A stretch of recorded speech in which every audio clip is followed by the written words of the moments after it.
Hashtag Lions, what do you think about trading for DK Metcalf, drafting Jahan Dotson at 31 or 32 or 34, and obviously keeping St. Brown to upgrade our wide receiver core? Well, give me Detroit. That's talking about going from one of the worst wide receiver cores to going pretty fairly scary right there. DK Metcalf still in the rookie deal, big body. He's got that, man, he can jump up and get that football, and guess what? He's good at run blocking. That's something that we love here in Detroit. He is a Dan Campbell guy. Got a little bit of a diva in him. Jahan Dotson, speedy. He would make the big plays. Kind of be like a Tyler Lockett, DK Metcalf, right? What do you think about that scenario, Avery Giovanni? It's great if you could pull it off. You can have a player with some passion, some fight, a guy who wants the ball, a guy who wants to win immediately. But also, it does come at a price because he's going to be a 1 year, 2 year rental. And at the same time, we're talking about price here, and this team wants to build through the draft. I like what you're talking about. It's dominating. It's really endearing, and it makes us better very quickly. But again, I'm always going to be fiscally conservative. Yep. And 100%. And again, I think it's going to cost you a first-round pick to get a DK Metcalf. Oh, no. I think it would. At 31 or 32? Oh, no, I'm saying I thought he was just like first round. Yeah, oh, I'm not willing to give up a first-round pick for DK Metcalf, me personally. I just draft the guy. If you're sitting there, unless somehow wide receivers just came off the board, like just went nuts. But this draft is really thick, really deep at wide receiver, really deep at this position. I think you can, look what we did last year, Monroe St. Brown in the 4th round. So I think, personally, I would keep the draft pick, and I would go in another direction. But I totally understand it. I think it's a concept that, I think if you're a team closer to competing for a Super Bowl, well, Tennessee Titans did it with Julio Jones. I think, that would be a scenario where they do that. Gridiron Blitz says, congrats to MicroMike on a successful YouTube season, and if Hutch doesn't get 11 sacks, he is a failure. That's what I heard anyways. Good show. Well, sheesh. Trey Flowers can't even get 10. He's a definite failure right now, for sure. We got AG laughing in the building here. Let me see. Is the safety position worth taking in our first 3 picks? Yes, 100%. I think it's nearly a must. If I got 3 picks, I think one of those got to be safety. I think that may be the worst position right now on this team because we don't got anybody. We don't have anybody. I'm taking safety, bruh. I thought he was saying the first 3 picks of the draft, but no. Not safety 1, not safety 2, safety 32, and safety 34. No. That's called crack. Okay, we don't do drugs out here. Hashtag Lions, does a defensive end like Hutch or Thibodeaux provide more value than a safety like Kyle Hamilton? Well, it's really just depending on what you value. For us, me personally, I value just the best player. It doesn't matter what position. In my personal opinion, is Kyle Hamilton is that. He is a big safety. He's a monster. He's 220 pounds. He can get in. Think of, if you're Lions fans, think of Quandre Diggs had a relationship with Glover Quinn and they spawned a kid somehow.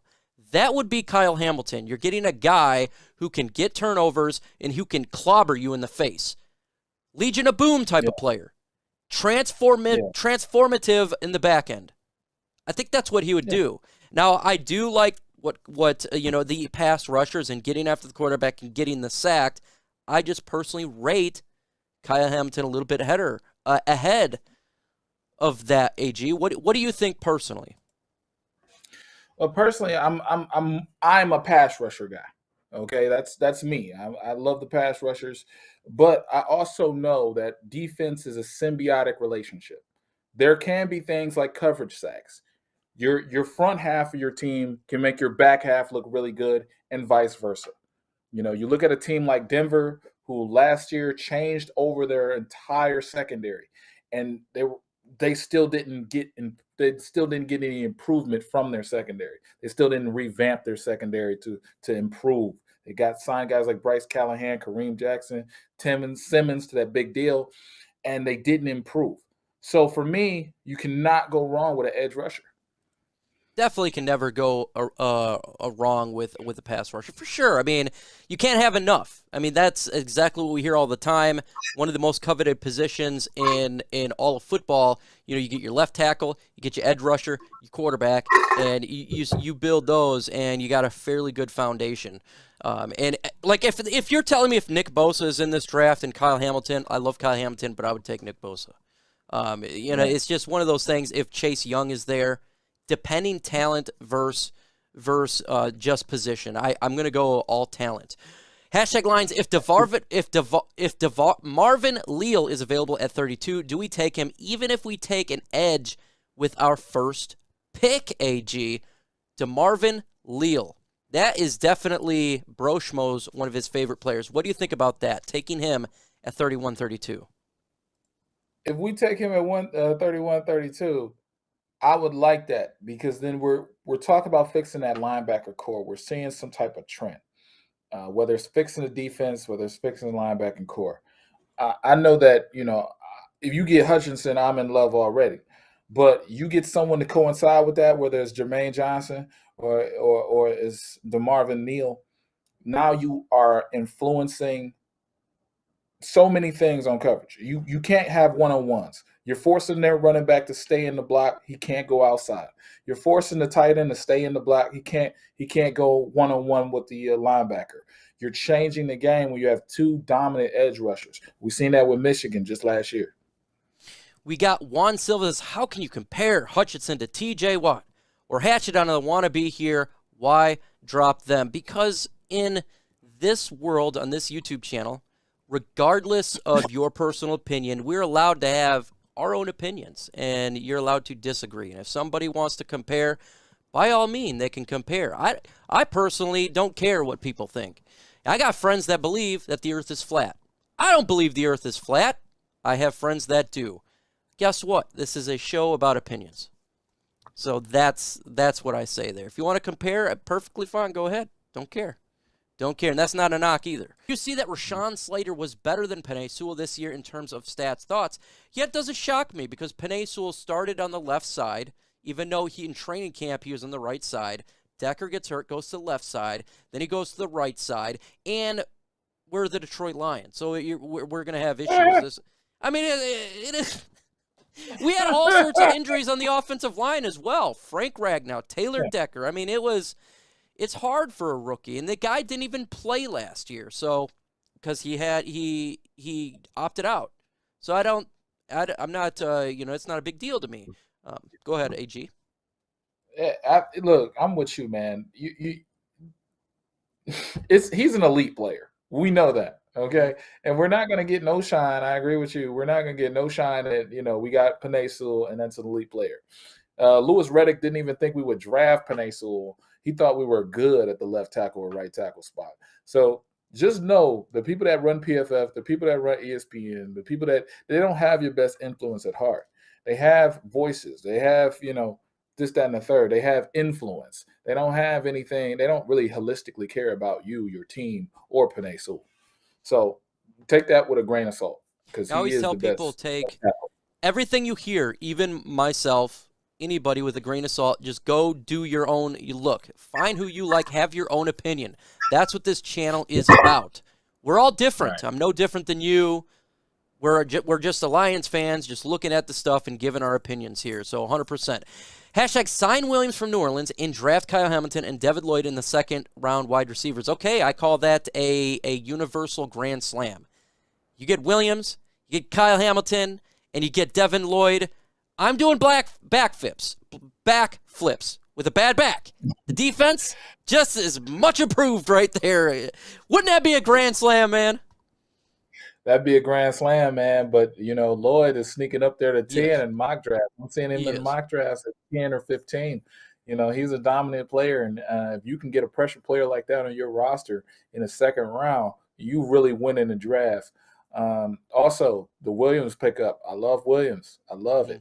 If you can get that guy in and he has a relationship with AG, he knows the scheme, knows the split safety scheme, and we draft Kyle Hamilton, woo, Oh my God, you talk about a revamp.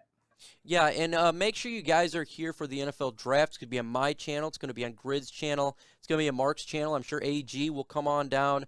We're going to be live for the draft, having a really good time, and it's going to be a blast. Should we trade Jeffrey Okudah? When it comes to trades, I am willing to trade anybody. I'm willing to trade anybody. And Jeffrey Okudah is no different. If we could get a trade partner, there's rumors that the New York Jets would like to get upgrade their secondary with a Jeffrey Okudah. What would you get for it? That would be the cost. I'm not going to give him away just to give him away. But if I can get some decent compensation for him, oh, yeah, man, because even if he was to come back healthy, I feel like Aaron Glenn has done a phenomenal job with the players that we have. Melifonwu, Jerry Jacobs, Amani Awarie. I mean, he turned Will Harris into a cornerback. So, like, I'm not too concerned about the corner position as much. We got men in charge that know what they are doing, AG. Would you trade Okudah?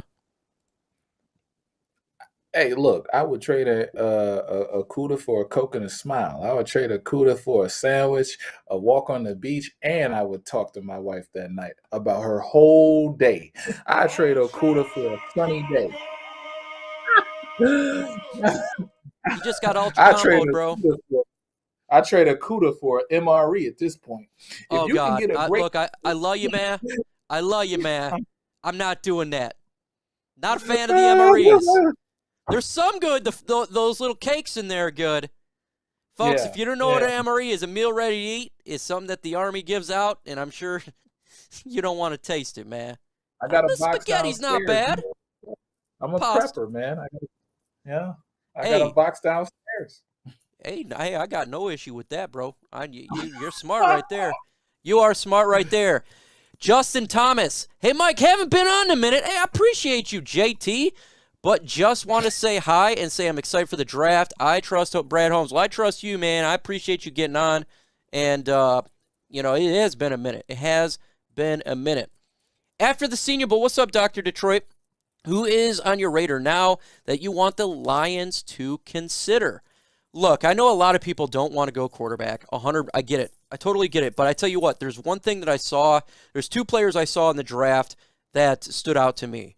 And Sam Howell's foot movement was outstanding. Stand in the pocket. If you look how he with his bad offensive line that was there, his feet was a rolling. I was extremely impressed with that. I don't think we're going to get him. Just give you a heads up. I think he could be a guy ends up being really good. And Desmond Ridder out of Cincinnati, he commanded that offense. I loved his play action. Tall, did a good job. The defensive end, Mafe. Yeah, just killing it. Just killing it. So I know a lot of people don't like quarterbacks, but I'm just saying I thought they looked pretty good. What about you, AG? What stood out? What players stood out to you, or players plural?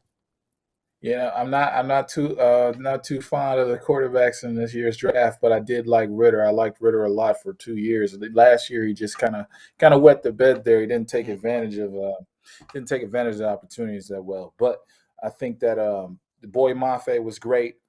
Troy Anderson, the linebacker who also played quarterback, running back for this Montana State, he was phenomenal. He was actually out there with actual elite talent, doing his job, making checks. DeMarco Jackson, another one. Boy Mafe, another one. We seen DeLuch catch a couple passes. I like what I'm seeing out of Petrie, the safety. There's a lot of players to really be inspired about. What I can tell you, what I don't like is the offensive line. Oh, do not. That offensive line was terrible. It was so hard to judge Malik Willis because he was running for his life, and a lot of quarterbacks were. But how Ridder handled the pressure, amazing, just amazing. Him and Sam Howell were amazing. That offensive line was one of the worst lines I've ever seen.